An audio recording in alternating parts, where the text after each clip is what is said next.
tá? Então, o que a gente vê aqui é muito mais são as formas de expressão. Eu falei com vocês que vocês vão, né, utilizar a linguagem dentro do direito, ela é muito importante para o exercício profissional de vocês, seja, né, como, vamos dizer assim, como advogados, seja como membros do Ministério Público, seja como juízes, magistrados, vocês vão ver que a linguagem, né, jurídica, tá, ela é muito importante para vocês. Então, não tanto as regras técnicas, né, quanto a própria utilização da linguagem. Vocês tinham uma disciplina no terceiro período, não lembro qual período agora que está, certo? Que você, acho que é o terceiro período, que ele é hermenêutica e argumentação jurídica. Vocês vão ver que como é importante argumentar, porque a atividade jurídica, ela é um constante convencimento. A gente tem sempre que estar convencendo alguém de alguma coisa, né? Eu tenho que convencer o meu cliente a me contratar e a não contratar o outro advogado. Eu tenho que convencer as partes de que a razão está com fulano e não com Beltrano. Então, vejam que é um constante convencer, e o convencimento ele se dá por meio de argumentos. Quem tem os melhores argumentos, e, obviamente, quem tem a verdade, né?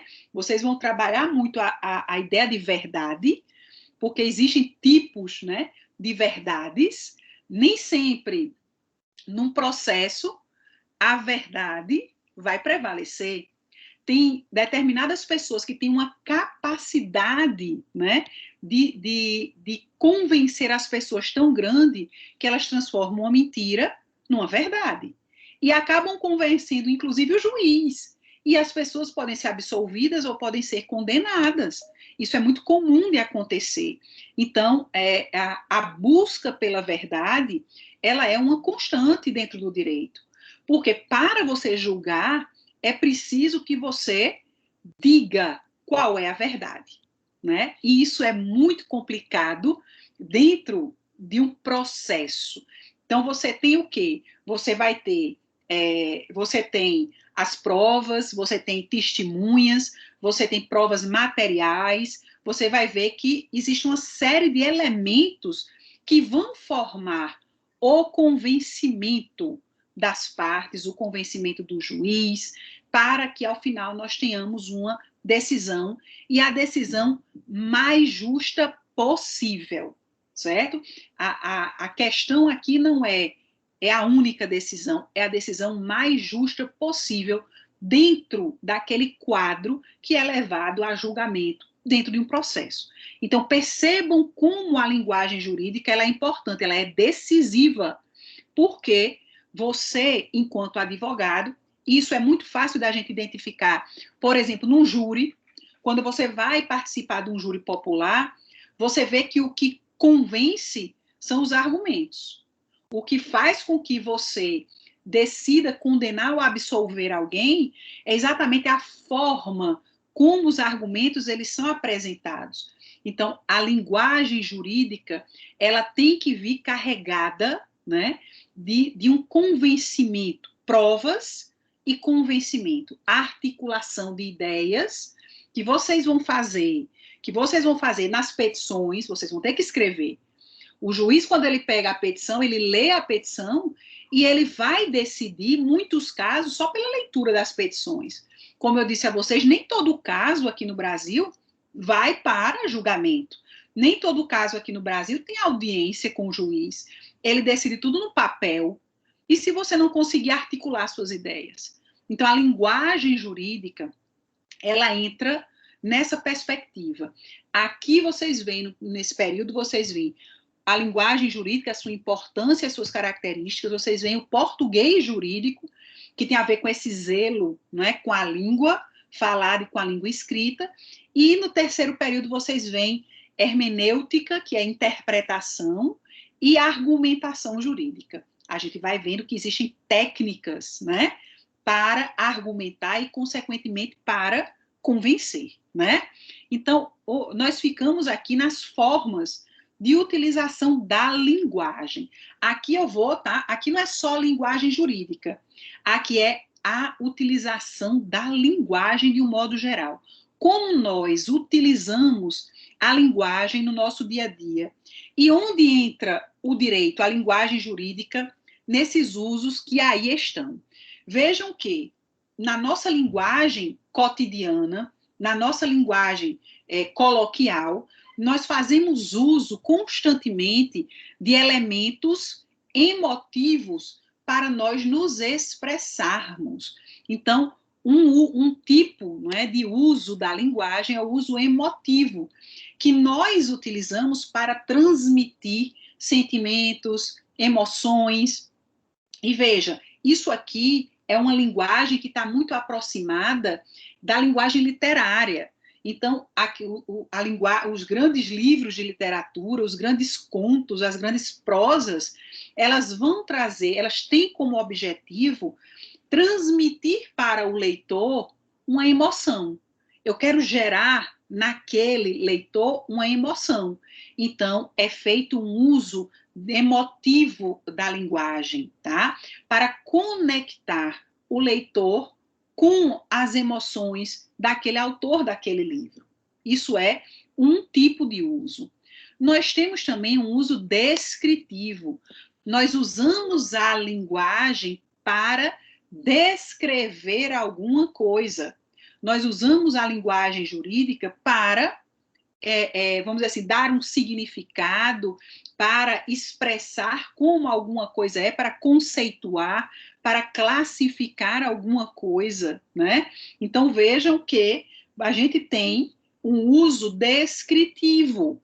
Vejam que aqui, comecem a pensar na linguagem jurídica, tá? Eu não vou dar spoiler, mas vocês comecem a pensar na linguagem jurídica. O uso descritivo, ele vai ofertar para o seu leitor, vai ofertar para o seu ouvinte informações, vai explicar coisas.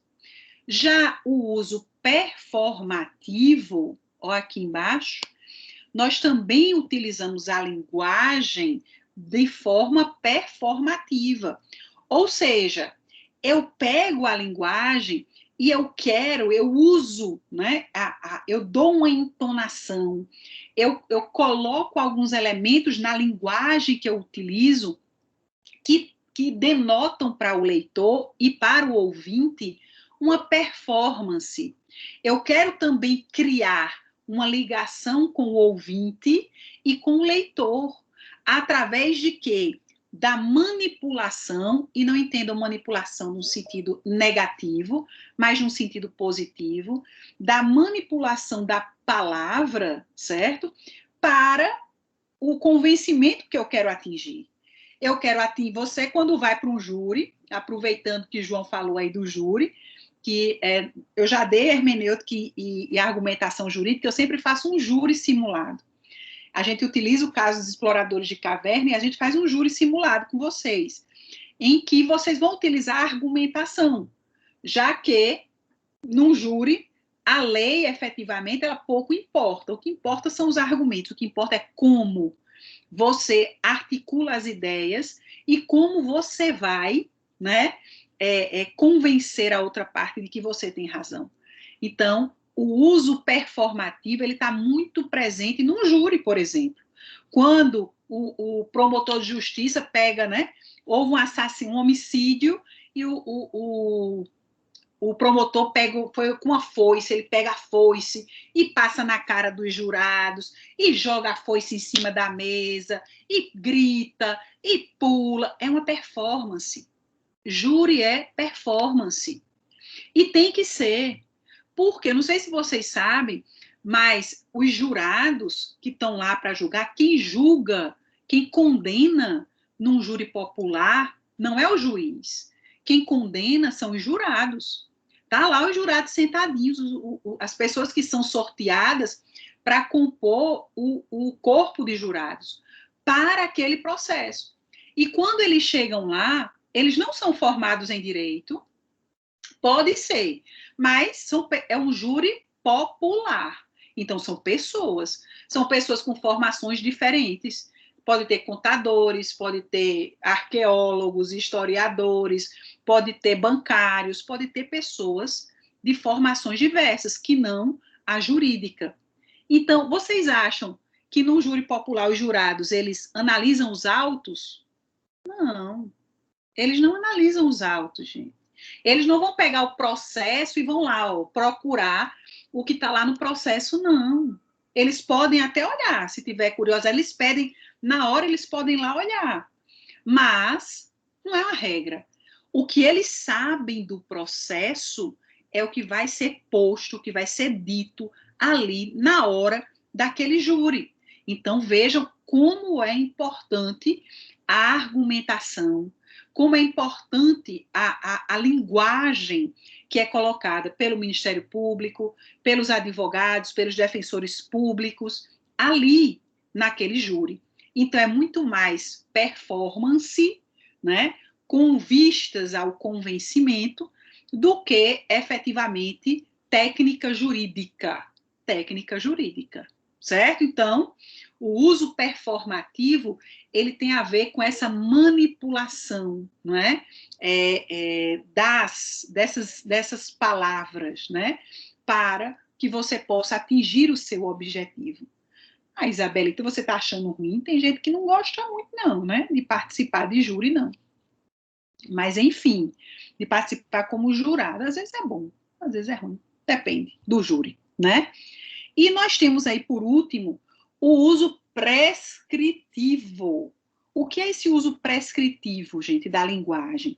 É quando nós vemos que a linguagem ela é utilizada para passar uma ordem, para tentar, vamos dizer assim, condicionar o comportamento das pessoas. Então, o uso prescritivo, se vocês lembrarem, o uso prescritivo ele aparece muito em receitas médicas. O médico, ele prescreve um remédio para você. Então, ele vai condicionar o seu comportamento no sentido de quê? De que você, para ficar bom, você tem que tomar aquele remédio. Então, ele faz uma prescrição para o que é bom para você naquele caso. Vejam que o uso prescritivo, ele vai trazer para a gente uma ordem, ele vai dar para a gente uma condicionante do nosso comportamento. E as leis, elas também fazem isso. As leis, elas prescrevem algo para a gente. A lei prescreve o quê? Um comportamento. Não mate, não furte, não roube, não cometa aborto, não lesione ninguém, não toque fogo na casa de ninguém, não é? Então vejam que as normas jurídicas, elas são prescrições. Prescrições de quê? De quando agir. Prescrição de quando agir, certo? Então, vejam que aqui, ó, Carolina, você está perguntando, e quando um processo prescreve? Veja que aqui são palavras, mesma palavra, mesma escrita, mas estão com sentidos diferentes, certo? A prescrição do uso prescritivo que eu estou falando é no sentido de dar uma ordem. A prescrição que você está se referindo é quando o processo ele acaba, quando prescreve um direito. Quando prescreve o processo, é quando ele se extingue, né? Aí você depende do assunto, você vai ver isso em processo civil, depende do assunto. E eu não vou nem tentar lhe explicar porque é muita coisa para chegar nesse caminho, certo? Mas o que eu estou falando aqui não é nesse sentido que você está pensando, é no sentido de prescrição mesmo, de emitir uma ordem. Então, a lei, ela traz para a gente uma prescrição do agir humano. Então, vejam que a linguagem, o uso que nós fazemos da linguagem, ele é um diferencial e ele está constantemente no nosso dia a dia jurídico, tá? Agora, todos esses usos, eles estão presentes no direito? O que é que vocês acham? Sim ou não? Sim, professor.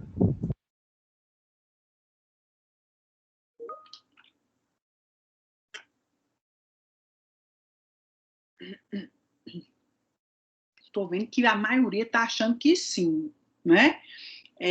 Vejam, do 2 ao 4, certo? Eles estão presentes, certo? Estão presentes, sim.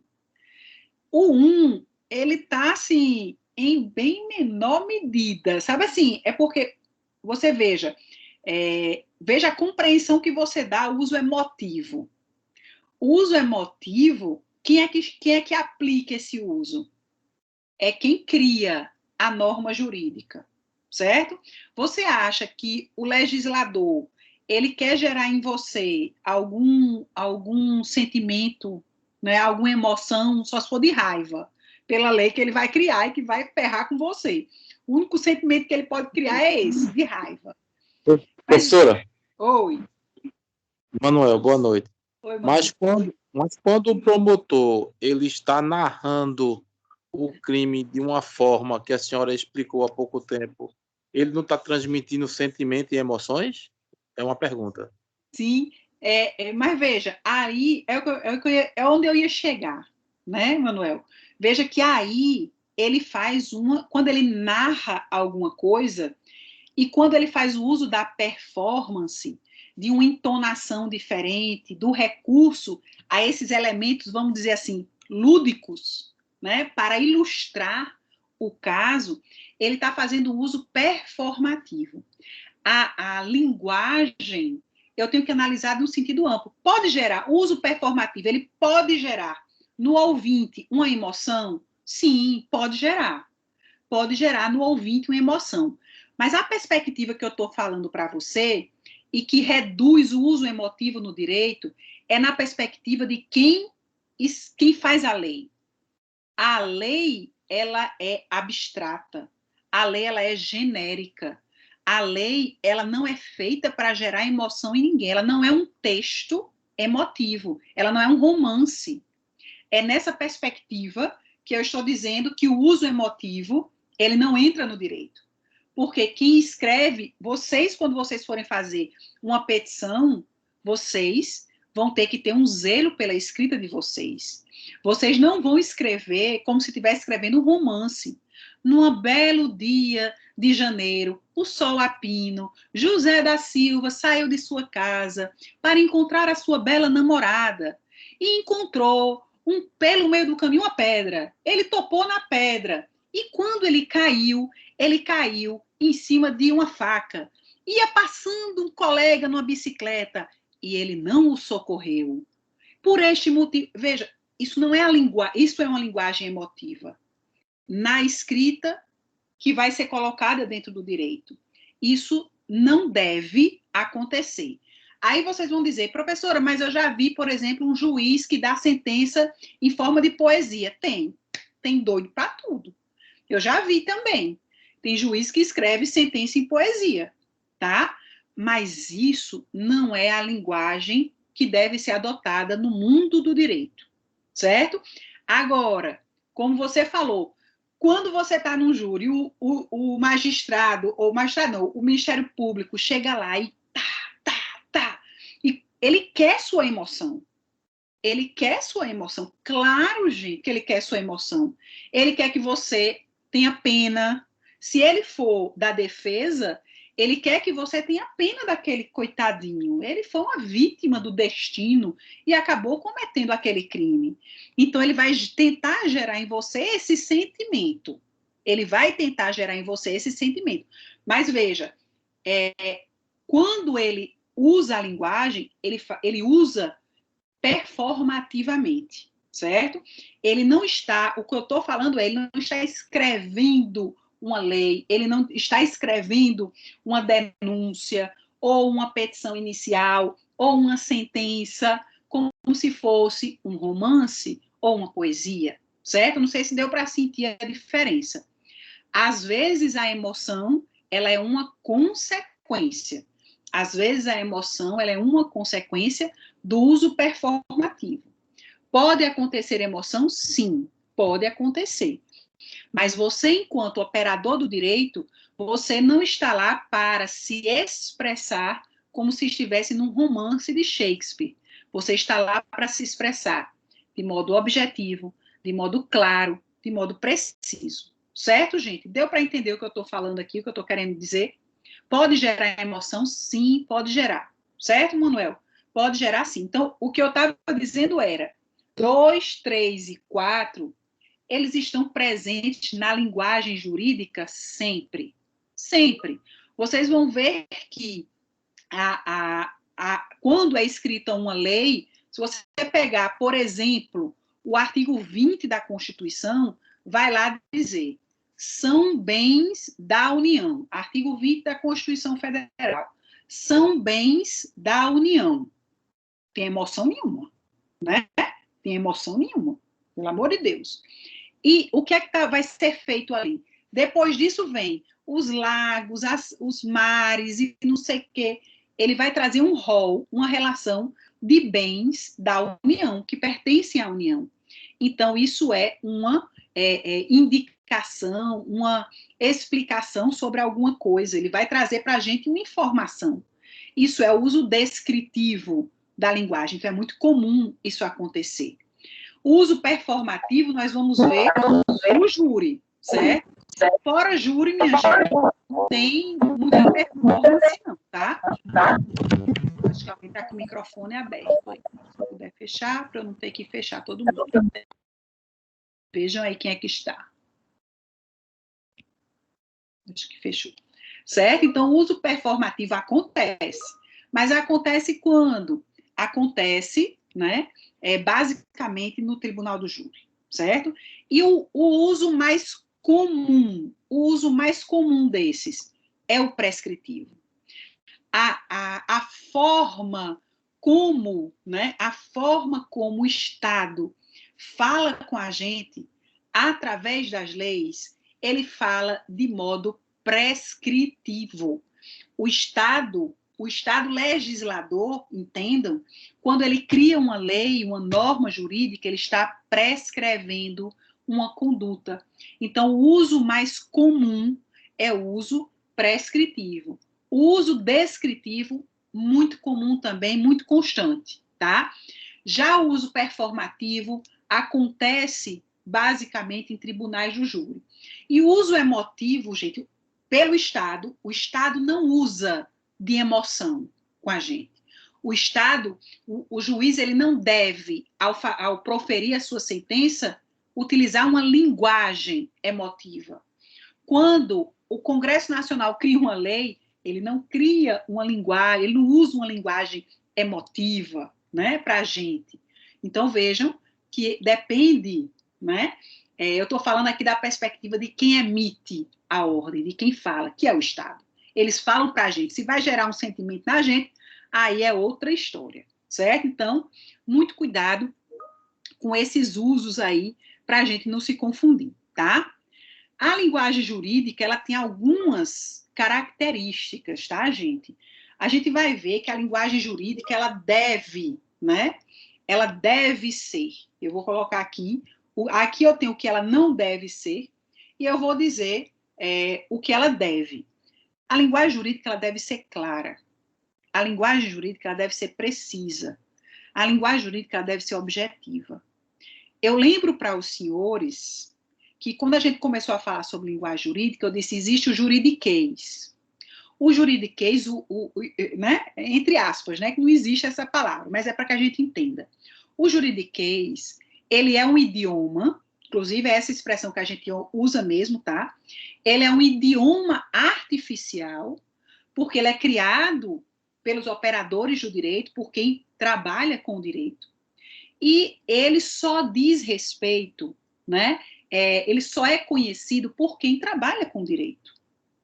Mas o direito, as normas jurídicas, elas são criadas para todas as pessoas. As normas jurídicas, elas não são criadas só para os estudantes de direito, só para os juízes, só para os advogados, só para os promotores. A norma jurídica, ela é criada para o agricultor, ela é criada para o médico, ela é criada para o veterinário, ela é criada para o fisioterapeuta, ela é criada para o analfabeto, ela é criada para o doutor, ela é criada para todos. É por isso que a norma jurídica ela deve ser clara, precisa e objetiva. Do mesmo jeito, a sentença, quando ela é proferida pelo juiz, quando o juiz chega no final do processo e ele dá uma sentença, gente, a sentença dele tem que ser compreensível. Mas, professora, ela tem que ser compreensível só pelos operadores do direito, pelo advogado que está lá, que vai explicar para a sua parte? Não, senhor. Não, senhor. Vocês vão ver que tem determinadas causas que você não precisa constituir advogado, que você entra em juízo sozinho, em juizados especiais, pequenas causas. Você não precisa de advogado. E o que é que vai acontecer se, por acaso, seu José da Roça, né, um agricultor, entrar com processo na Justiça Federal pedindo uma pensão, certo? Contra o INSS. Quando chegar no final a decisão que o juiz vai dar para quem essa decisão? Vai dar para seu José da Roça. Que seu José da Roça tem que compreender o que está dito naquela sentença. Então, veja como é importante a clareza, a precisão e a objetividade na linguagem jurídica, seja na linguagem geral, né, seja na linguagem normativa, seja nas petições, seja, né, nas sentenças, nos acórdãos. Sempre houve, tá, gente, dentro do mundo do direito, uma ideia, tá, deturpada, eu acho, de que você ser um bom jurista era falar difícil.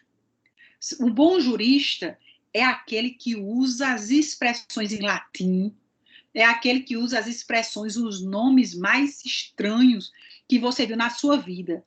A ideia de que a plateia, quando ouve aquela pessoa que fala um monte de palavra estranha, aquele ali é o doutor. Isso é uma ideia equivocada. Isso é uma ideia equivocada. Ela pode servir para quem escreve livro, né? Autor de livro adora, né, falar de modo difícil para mostrar erudição, né? Mas, para quem opera o direito, o que precisa é de clareza. Então, o bom juiz é aquele que escreve e que é compreendido por todas as pessoas.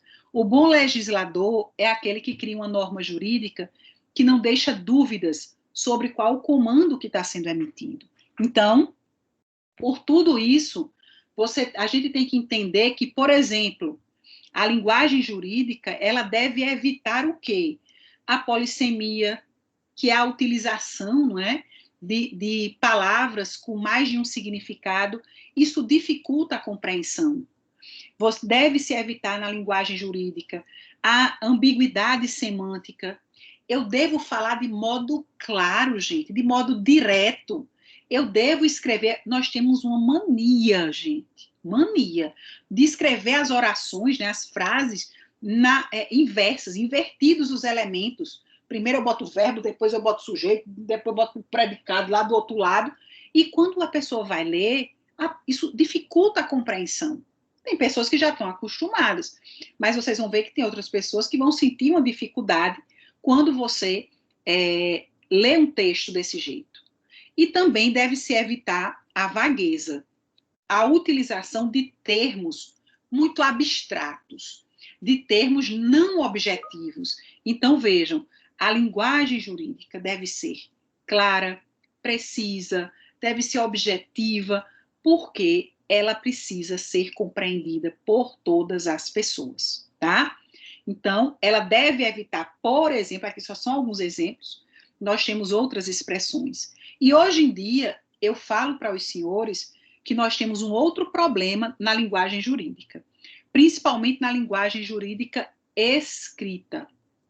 Como nós utilizamos muito smartphones, como nós utilizamos muito redes sociais, nós estamos nos acostumando a abreviar as palavras. Minha gente, pelo amor de Deus. Eu já vi petição escrita, tá lá, desse jeito. Eu vou botar aqui para vocês verem. Tá lá. VC. Está lá no meio de uma petição, TB, né? Está lá esse tipo de coisa. O juiz, quando pega isso, minha gente, o juiz, eu acho que acho que ele tenta desmaiar. Ele diz, eu vou desmaiar. Não é aquela musiquinha, tipo, lá vai o juiz caindo pro lado, e o juiz caindo pro outro. É desse jeito. Mas isso é um vício que nós temos. E que, né, quando você vai... Não, minha gente, ele não olha só com ódio, não. Ele olha com ódio. Na verdade, ele olha com desprezo. É pior do que ódio, né?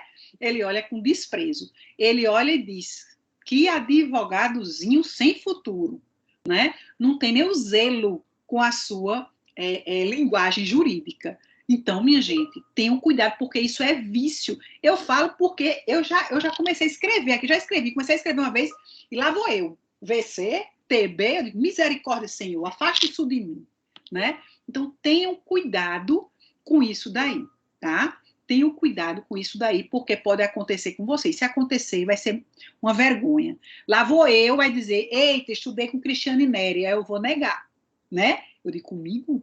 Olha o dedinho. Eu e Pedro, viu? Vou negar vocês 3 vezes, tá? Foi, Cristiane, doutora Cristiane, olha o seu aluno, olha a petição que o seu aluno faz a vergonha a mim. Olha a petição aqui que o seu aluno juntou aqui nos autos. Eu digo, meu aluno? Não, senhor, nem conheço, nunca ouvi falar. Né? Então, muito cuidado com isso, que isso já é um vício que atinge a todos, viu? Novos e velhos, viu? Porque eu, de vez em quando eu vejo, eu estou nesse negócio também. Eu uso o celular também. Então, me pega do mesmo jeito, tá? Agora, temos 2 grandes características, gente, da linguagem jurídica, e que vocês já foram percebendo, né, pela própria explanação, pelo próprio jeito de ser do direito. O direito e a sua linguagem, eles são, tá, uma linguagem de poder. Por quê, professora? Já que a senhora está dizendo aí que tem que ser, né, claro, preciso e objetivo. Sim, tem que ser claro, preciso e objetivo. Mas a linguagem jurídica, gente, ela é de poder. Manda quem pode e obedece quem tem juízo. Já ouviram isso? Claro que sim. Então, quando é criada uma lei, a lei é uma prescrição. É uma prescrição normativa. É uma prescrição obrigatória. Uma lei, ela tem o poder de condicionar o seu comportamento. Por mais que você deseje matar alguém, você vai pensar 10 vezes. Por quê? Porque existe uma ordem, existe uma prescrição imperativa do Estado que diz, não mate. Você deve não matar. Mas, se você matar, você pode perder a sua liberdade. Eu vou restringir a sua liberdade. Então, vejam, a linguagem jurídica, aí eu volto para a linguagem emotiva, né, o uso emotivo. O direito, meu bem, não está aí para falar de emoção com você, não. Ele pode fazer você chorar. O juiz pode chegar e dizer, você está condenado a 150 anos de prisão. Você vai se emocionar? Com certeza. Você vai se emocionar. Mas como a sentença é dada, não tem nada de emotivo. Tem que ser claro, preciso, objetivo. E é uma linguagem de poder. Você está... É quando chega, né? O cabo chega lá, esteja preso. Né? O policial já esteja preso. É poder, gente. Então, a linguagem, né? Se tivesse, né? Mas o pior, Natan, é que aqui no Brasil, o cabo é preso, pode botar 150 anos. Mas fica 150 anos, tu já viu? Fora as grades que estão lá dentro do presídio. Tem alguma coisa lá que fica 150 anos? Não fica, né? Uma desgraceira. Eu acho que de vez em quando era bom. Uma perpétuazinha, pena de morte, não, sou contra.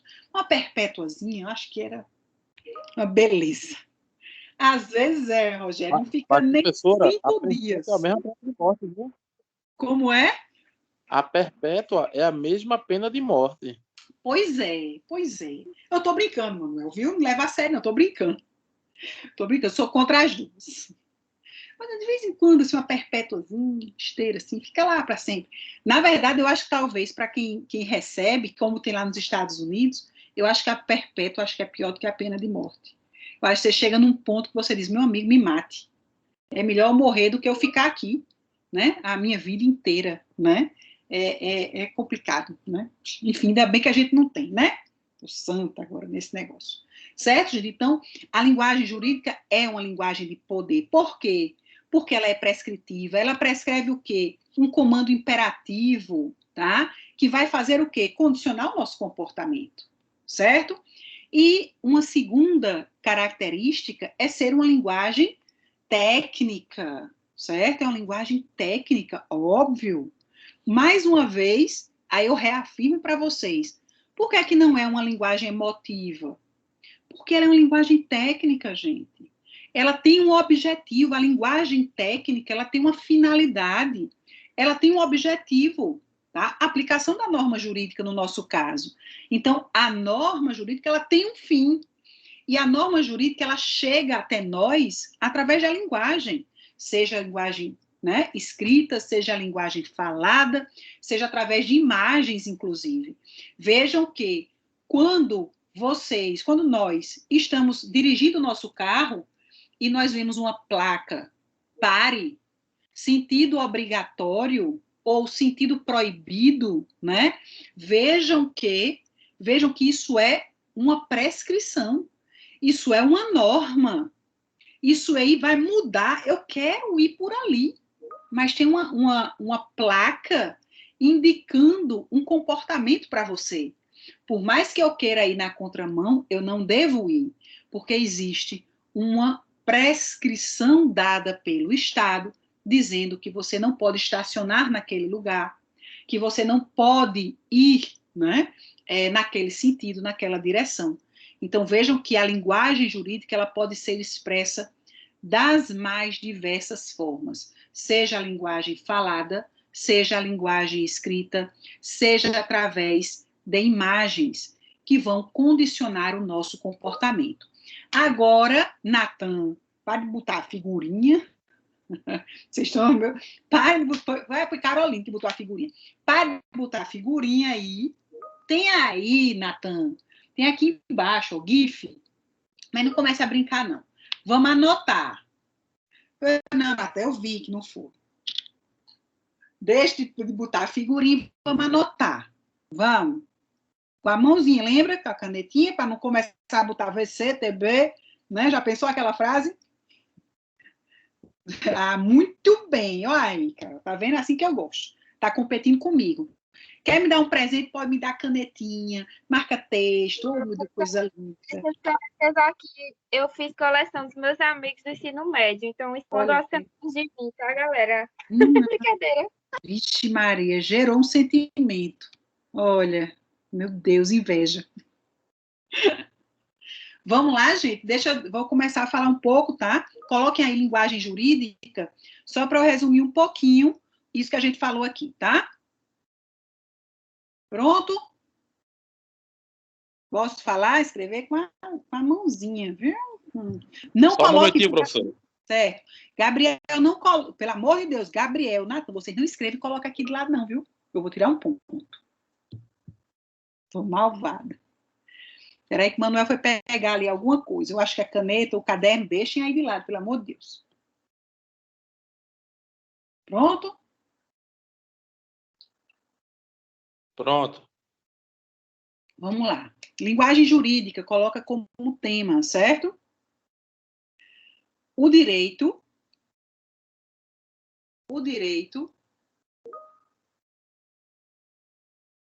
isso, o direito chega até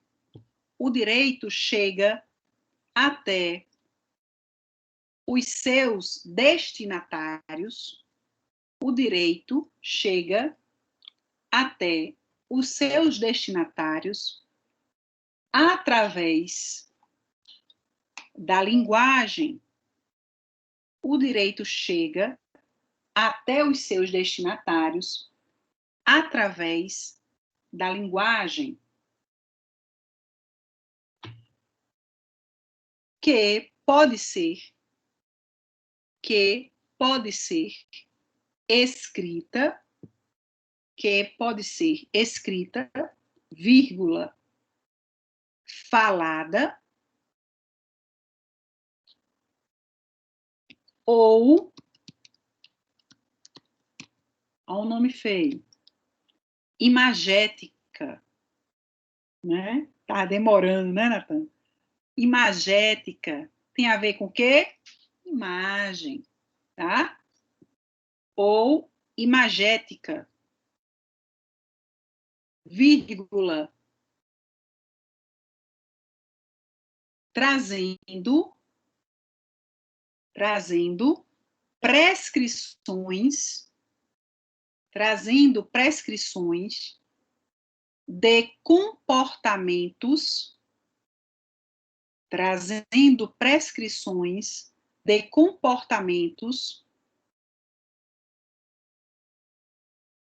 desejados pelo Estado, trazendo prescrições de comportamentos desejados pelo Estado para que vivamos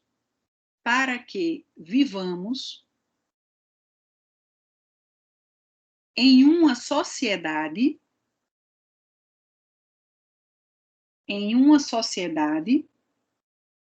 pacificamente.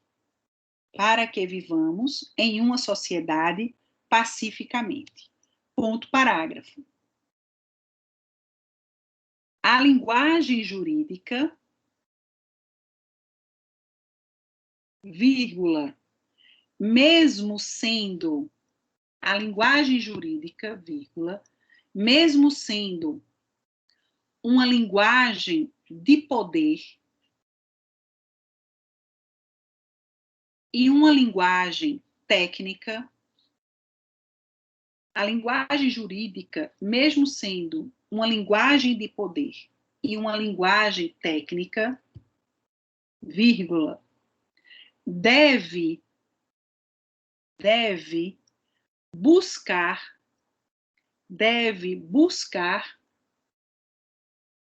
ser... Licença, professor. Oi. Depois de poder, o quê? Vírgula, aí botei, deve buscar ser... Então, professor, depois de A poder, linguagem a senhora mesmo disse sendo... é uma linguagem e uma linguagem técnica, aí depois vírgula. Vírgula, aí deve buscar ser, depois da vírgula, deve buscar ser... Professora, só um momentinho, desculpa, eu acho que eu me atrapalhei. A senhora botou parágrafo aí. A linguagem, mesmo sendo a linguagem de poder... Não, a linguagem jurídica, vírgula, mesmo sendo uma linguagem de poder e uma linguagem técnica, vírgula, a linguagem jurídica, mesmo sendo uma linguagem de poder e uma linguagem técnica, vírgula, deve buscar ser uma linguagem clara, vírgula, deve buscar ser uma linguagem clara, precisa e objetiva. Clara, precisa e objetiva. Deve buscar ser uma linguagem clara, precisa e objetiva. Pois precisa ser compreendida,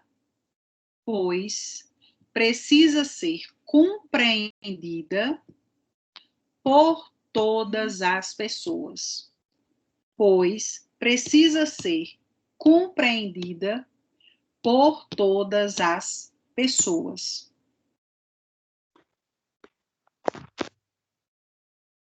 Ponto final. Isso era só para completar o que estava aí, certo? Que não tinha nessa partezinha aqui, tá? Beleza, gente? Entendido isso? Tirei. Agora, vamos para a próxima parte. Vou colocar aqui.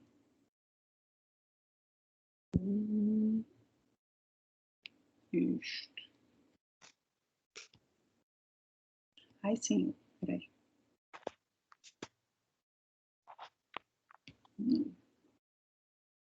Só eu colocar o outro material aqui para vocês, tá?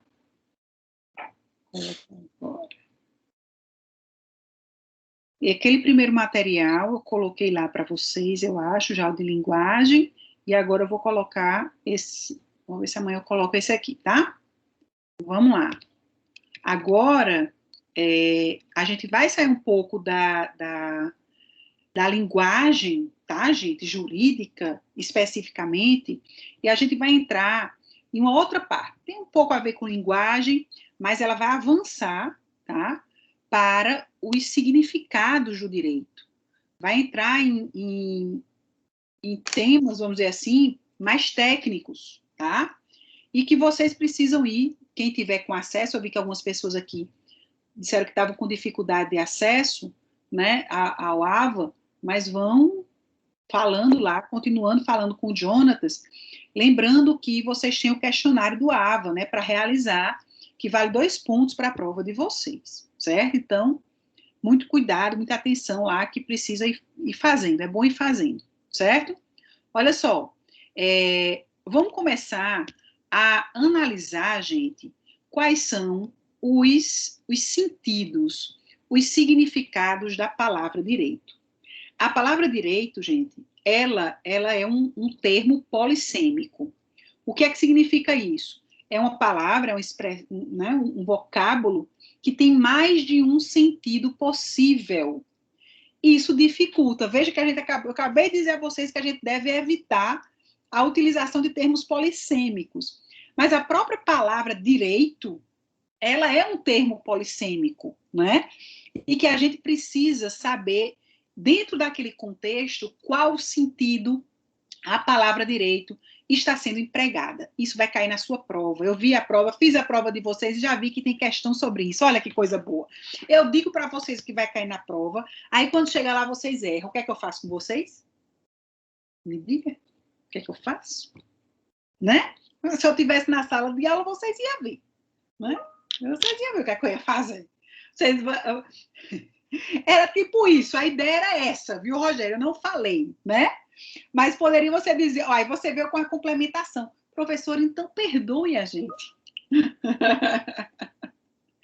Não, perdoe. Vamos perdoar, então, né? Ó o dedinho. Ó o dedinho, nada de perdão, né? Olha só, então, ela é um termo polissêmico. E dependendo do contexto em que é empregada, ela vai ter sentidos e significados diferentes. E vocês, um leigo, pode até ter dificuldade de identificar, mas vocês têm que identificar, né? Vocês vão ter que aprender a identificar o sentido, mas não é difícil, né? É só uma questão de jeito e de costume. Olha só, quais são os sentidos possíveis? Existem até outros, tá? Nós vamos ver depois, existem até outros. Mas esses são os principais. E vejam que a palavra direito, ela, ora, você pode empregá-la, utilizá-la como sendo sinônimo, tá? De justiça. A palavra direito tem horas que você a emprega numa frase ou num contexto em que ela significa o ordenamento jurídico, né? E tem horas que você fala, diz, olha, o direito significa a ciência jurídica, né? Então, esses são alguns dos sentidos possíveis, são os mais comuns, né? Que a palavra direito pode assumir. Vejam que aqui eu coloquei o primeiro deles, direito, a palavra direito, significando a ciência jurídica ou ciência do direito. Esse aqui é o mais simples, é o mais fácil, é o mais comum de ser utilizado. Veja que quando alguém lhe pergunta qual é o curso que você faz, você responde, eu faço o curso de direito. Então, você está aplicando, empregando a palavra direito como sinônimo de curso de ciências jurídicas. Então, vejam que eu estou empregando, né, a palavra direito simplesmente como se fosse um sinônimo de ciência do direito ou ciência jurídica. O importante é eu estou remetendo àquele meu ouvinte a ideia de que eu estou estudando uma ciência, que é a ciência jurídica ou a ciência do direito. Então, vejam que nós não estamos mais analisando a etimologia da palavra, nós estamos analisando o significado amplo da palavra direito, certo? Uma outra possibilidade, e aqui eu vou dar um pulo, é direito como sendo sinônimo de justiça.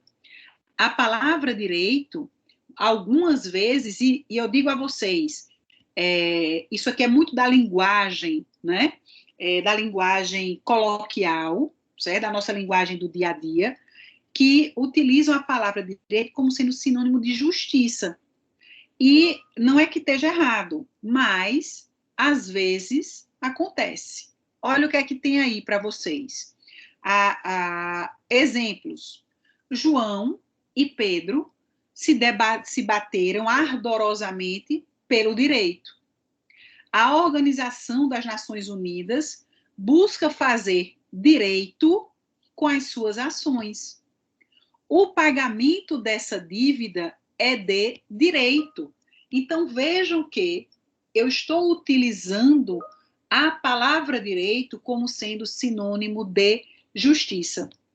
Então, vejam que eu posso utilizar, ora, a palavra direito como sinônimo, tá, de ciência, ora, eu posso utilizar a palavra direito como sinônimo de justiça. Esses dois aí, gente, são bem fáceis de a gente identificar. Mas ainda existe um terceiro significado, aí onde a gente começa a arrochar o nó, né? Porque eu sou dessas, eu vou assim, ó, devagarinho, depois eu... Qual é o terceiro significado, a terceira possibilidade? É a palavra direito ser aplicada no sentido de ordenamento jurídico ou direito positivo. Muita atenção aqui, que eu preciso que vocês compreendam uma coisa, tá? Ordenamento jurídico, gente, a palavra ordenamento, ela vem de ordem. Ordem, no sentido de organização. O nosso, veja, quando você pega isso aqui e você olha o tanto de lei que a gente tem, a Constituição, os códigos, as leis, isto aqui, gente, é um pedaço do nosso ordenamento jurídico. Não é o bagunçamento jurídico, é o ordenamento jurídico. Existe uma ordem, existe uma organização. Vejam que nós temos a Constituição Federal, né? Ela está hierarquicamente acima das demais normas. Eu tenho a Constituição, eu tenho o Código Civil, eu tenho o Código Penal, eu tenho uma organização. Vocês vão ver no próximo semestre, existem leis ordinárias, existem leis complementares, existem medidas provisórias. Nós temos vários tipos de leis. E para que elas convivam umas com as outras, é preciso que haja uma ordem. Senão é o caos, minha gente. Se é difícil de você entender esse tanto de lei, né, organizadinha, imagine se não tivesse ordem. Aí era a treva, né? Então, é um ordenamento jurídico. Uma expressão sinônima para ordenamento jurídico é sistema jurídico. Tanto faz você dizer ordenamento jurídico, ou você dizer, vou colocar aqui no meio, ou sistema jurídico, é a mesma coisa, tá? É a mesma coisa. Assim como alguns autores vão dizer, olha, ordenamento jurídico, sistema jurídico e direito positivo, elas são expressões sinônimas, são expressões que se equivalem. E o ordenamento jurídico, o sistema jurídico ou o direito positivo, eles nada mais são do que um conjunto de normas. É o conjunto de normas que compõem aquele ordenamento, aquele sistema. Professora, por que positivo? Existe um sistema jurídico negativo? Não, não existe um sistema jurídico negativo. Não existe essa contraposição. O positivo aí, gente, não está empregado como se fosse essa polaridade, positivo e negativo. O positivo aí significa escrito. O nosso direito positivo é o nosso direito escrito, é o direito positivado. Essa é uma expressão que vem, vocês devem estar vendo em Sociologia Jurídica, do Augusto Comte, e depois o Kelsen, ele vai pegar esta ideia de ciência que o Comte vai trabalhar, e ele traz para o direito. E ele vai dizer, olha, só é ciência o que tem um objeto. Qual é o objeto do direito? São as normas. É esse conjunto de normas positivadas, esse conjunto de normas escritas. As nossas normas, gente, elas não são costumeiras. As normas, elas não foram ditas por alguém e se perderam no vento. As normas jurídicas no Brasil, elas estão escritas, e eu provo para vocês, olha, tá vendo? Tá tudo escrito, é lei que só, tá vendo? Letrinha pequena, se tiver problema de vista, também dá problema para você. Isso é direito positivo, isso é direito escrito, isso é direito expresso. Então, são expressões que vão se equivaler. Ordenamento jurídico, sistema jurídico e direito positivo são todas as normas que estão vigentes em determinado país e em um determinado espaço ou período de tempo. Vejam, só para que vocês tenham um exemplo, nós temos a Constituição atual, que é a Constituição de 1988, ok? Nós já tivemos outras constituições, por exemplo, a Constituição de 1967, tá? A Constituição de 1967, ela não está mais vigente. Ela não tem mais valor nenhum jurídico, ela não obriga mais ninguém. Ela faz parte do direito positivo brasileiro. Ela está contida no sistema jurídico brasileiro. Ela está inserida no nosso ordenamento jurídico, sim ou não? Não, professor. Não, né? Não. Por quê? Porque ela não está mais vigente, ela não está valendo para mais nada, ela não obriga mais ninguém. Então já era. As leis, gente, que foram revogadas, elas não fazem parte do nosso ordenamento jurídico. Outro questionamento. A lei criada lá nos Estados Unidos, injetando trilhões, eu acho, trilhões na economia dos Estados Unidos, foi criada, foi sancionada hoje, sei lá, foi hoje ou foi ontem, ela faz parte do ordenamento jurídico brasileiro? Não, professor. Não. Não. Por quê? Porque existem duas condicionantes importantes: tempo e lugar. Tempo e lugar. O ordenamento jurídico, o sistema jurídico, o direito positivo, são expressões sinônimas, isso aí é o quê? É o conjunto de normas vigentes naquele país e naquele momento. O que não estiver mais em vigor não faz parte do nosso ordenamento jurídico. A lei que não for criada e criada aqui no nosso país para ser aplicada aqui, ela não faz parte do nosso ordenamento jurídico. Agora, vou fazer outra pergunta.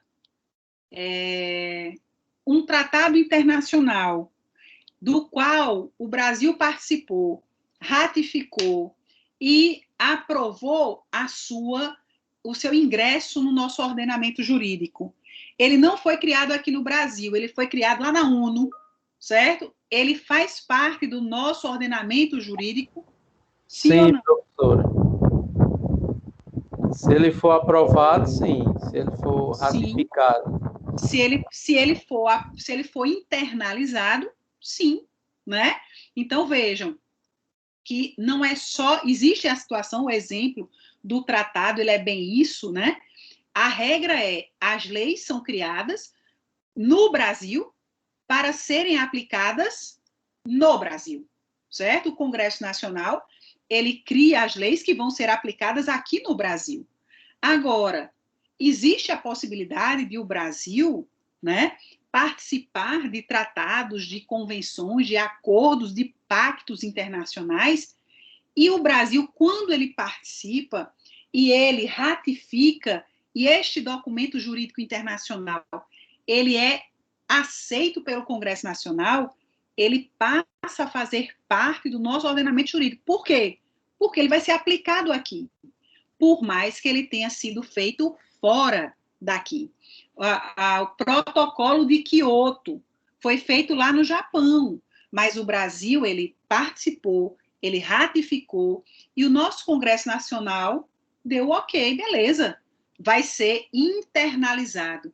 Foi uma norma jurídica, porque o tratado é uma norma jurídica, foi criado fora, geograficamente falando, mas vai ser aplicado aonde? Aqui dentro, certo?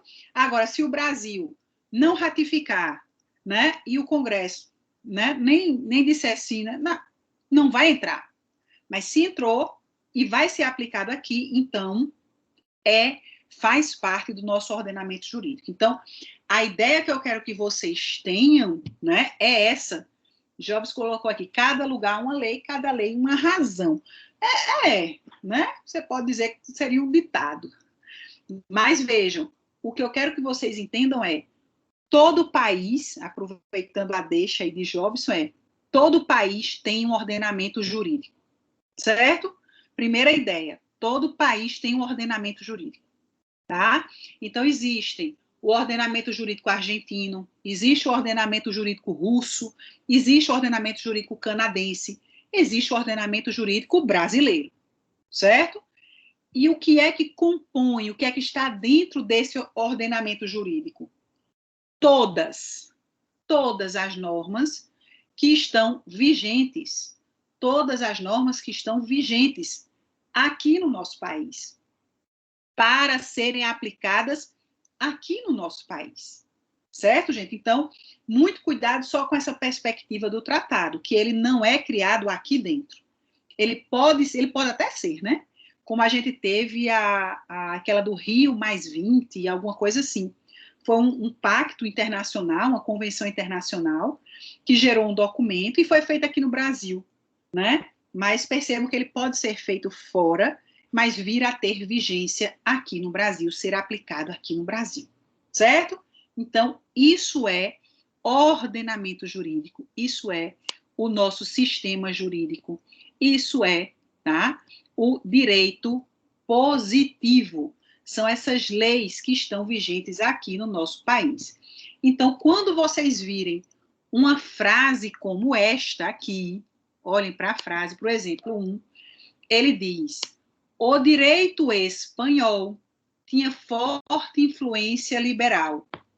O que é que ele está... Eu posso trocar esta palavra direito, que aí está, gente, pela expressão, vou colocar aqui, o ordenamento jurídico espanhol tinha forte influência liberal. Quando vocês virem a expressão o direito brasileiro segue o sistema do civil... É porque está aqui embaixo, não dá para vocês verem. Segue o sistema do civil law, botei para cima. Eu poderia trocar a palavra direito por o sistema jurídico brasileiro, segue o sistema do Civil Law, tá? Então, veja, o que é que eu estou querendo dizer? Todas as normas que estão contidas no ordenamento jurídico espanhol, elas tinham forte influência liberal. Eu posso dizer e compreender que todas as normas do direito brasileiro que estão contidas no sistema jurídico brasileiro, elas seguem o sistema do Civil Law, certo? Então, eu posso empregar a palavra direito no sentido de conjunto de normas, de ordenamento jurídico, de direito positivo, que são expressões sinônimas, certo? E a partir disso daí, gente, aí vem uma das principais divisões do direito.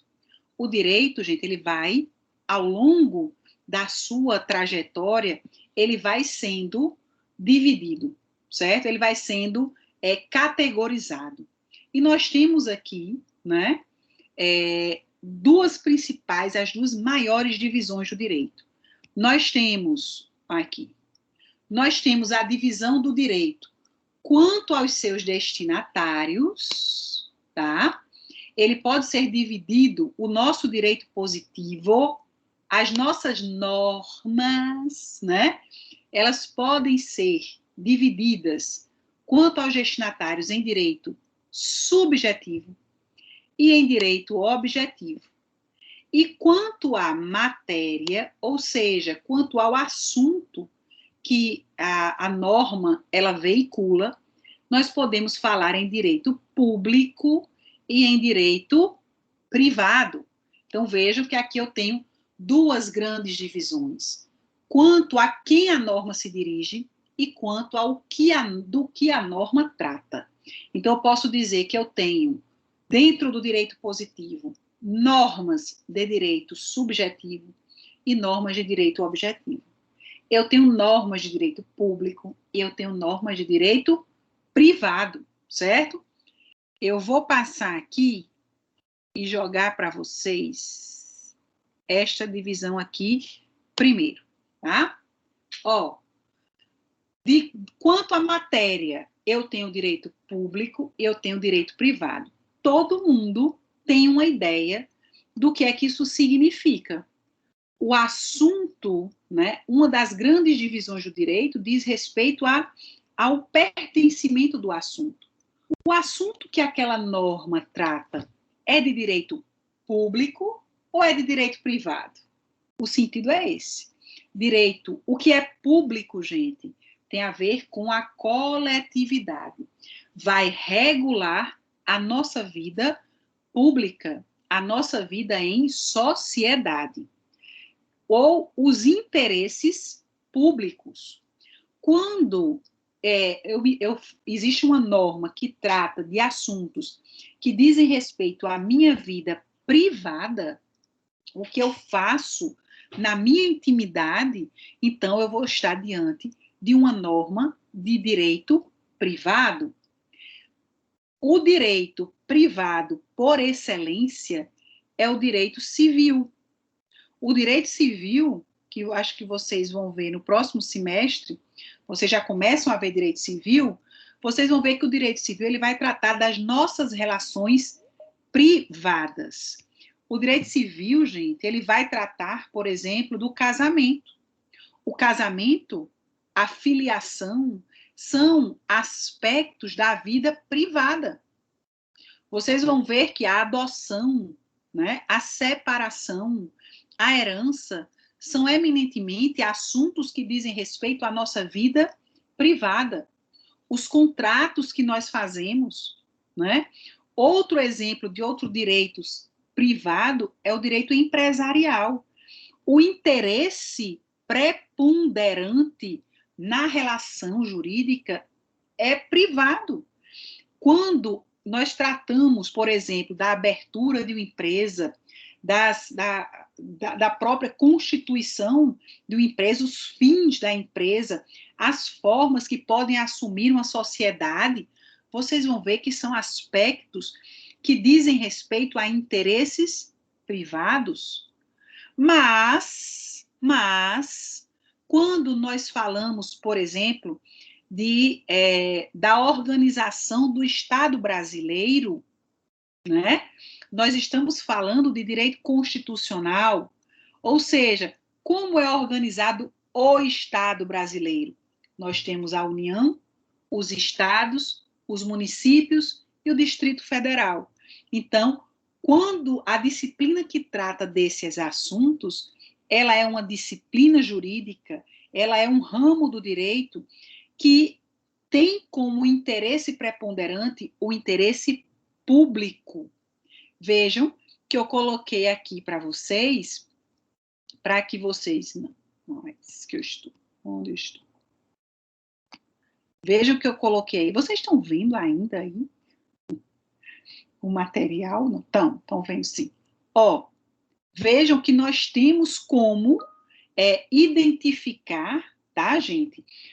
Se um determinado ramo do direito ele é público ou privado. Existem características que permitem que nós possamos identificar se aquele ramo do direito pertence ao direito público ou ao direito privado. E isso vocês precisam identificar. Isso é importantíssimo, tá? Vejam só, o que é importante no direito público? O que é que vai tornar um ramo do direito como público? A principal palavra aqui é essa, é interesse, certo?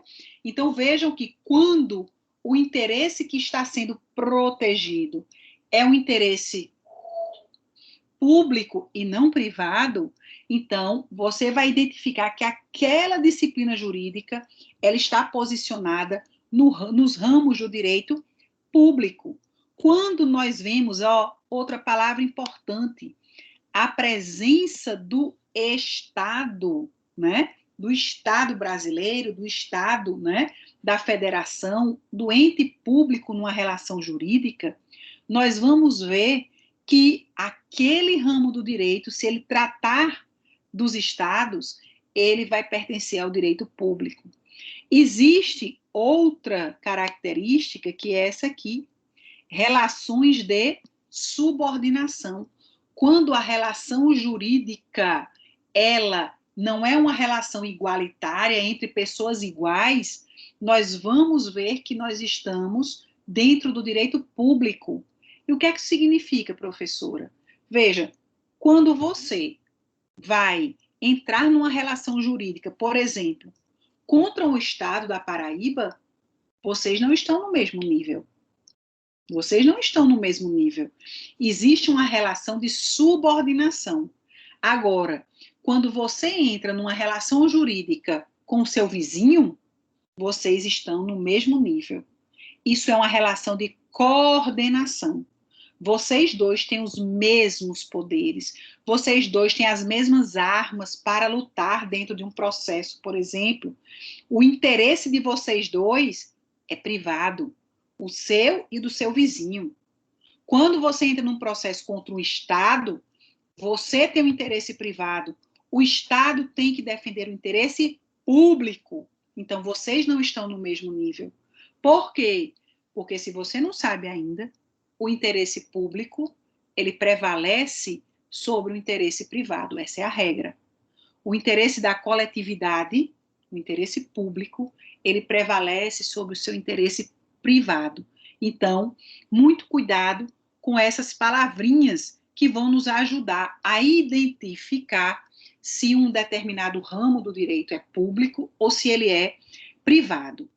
Vejam, aqui eu tenho os elementos que vão nos ajudar, a identificar se aquela disciplina jurídica é pública ou privada. Tá aqui. Primeiro, a natureza do interesse, foi o que eu falei. O interesse que está em jogo é público ou privado?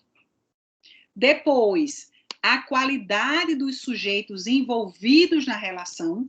São dois entes privados? É você e a Faculdade Marilson Nassau? São dois entes privados. Vocês estão no mesmo nível, tá? Não, sou eu e o Estado da Paraíba. Então, não são os mesmos sujeitos envolvidos. Qual é a qualidade dos sujeitos, tá? E depois, consequentemente, qual o tipo de relação entre vocês, né? a relação, ela é uma relação de coordenação ou uma relação de subordinação? Um dos entes, ele tem esse poder de império sobre o outro? Sim ou não? Então, quando você começa a analisar esses 3 elementos, você identifica. E eu vou só colocar aqui uma lista para que vocês comecem a ver o que eu estou falando. Olha só. Eu coloquei aqui, olha a lista dos ramos do direito público. E depois nós vamos entender por que esses ramos aqui, eles são do direito público.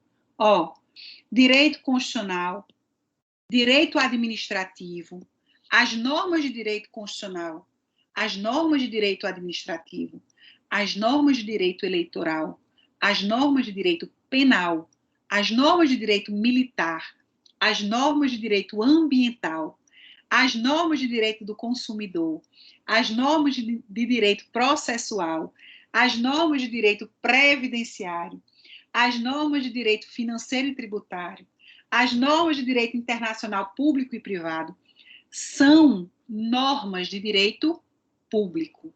Por quê? Porque o interesse aí nessas disciplinas é um interesse coletivo, é um interesse público. Muitas vezes, as pessoas envolvidas nas relações aí, elas não estão no mesmo nível normalmente. Eu preciso juntar os 3 elementos para eu poder definir se aquela disciplina é de direito público ou de direito privado. E olha a relação do direito privado. Pouquinho.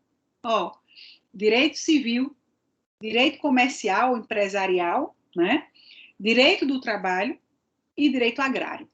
São os direitos, são o conjunto de normas que vão tratar do interesse privado, por excelência, tá? Então, muito cuidado, porque isso é importante que nós comecemos a identificar cada uma dessas normas, para que a gente saiba se elas são, para a gente poder estabelecer se ela é direito público ou se é de direito privado. Na próxima aula, a gente começa a analisar um por um, certo? A gente vai analisar cada um desses ramos do direito e a gente vai compreender, né? Ah, William, a gente vai ver, né? Eu só vou dar uma dica. Quem é que paga o benefício previdenciário? Quem paga? Sou eu que pago o benefício previdenciário? É Cristiane? É eu que pago para você? Preste atenção. É por isso que eu estou dizendo que a gente tem que compreender a lógica, tá? Do benefício previdenciário, por exemplo, né?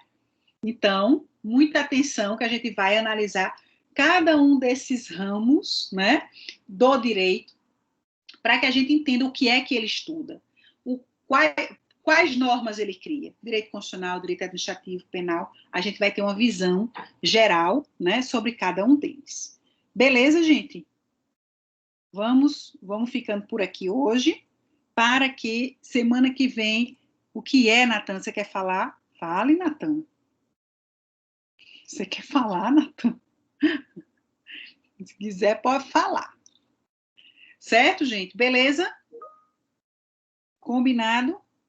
Semana que vem a gente conversa. Semana que vem, aproveite o resto da semana. Aproveite o final de semana, fique em casa. Todo mundo se comporta em casa, que o bicho está pegando, né? Lá fora. Então, fique em casa, pelo amor de Deus. Vão dormir, né? Para a gente não ter uma situação pior aí. Tá, gente? Beijo, até a próxima aula. Fiquem com Deus. A gente se encontra semana que vem. Beijos.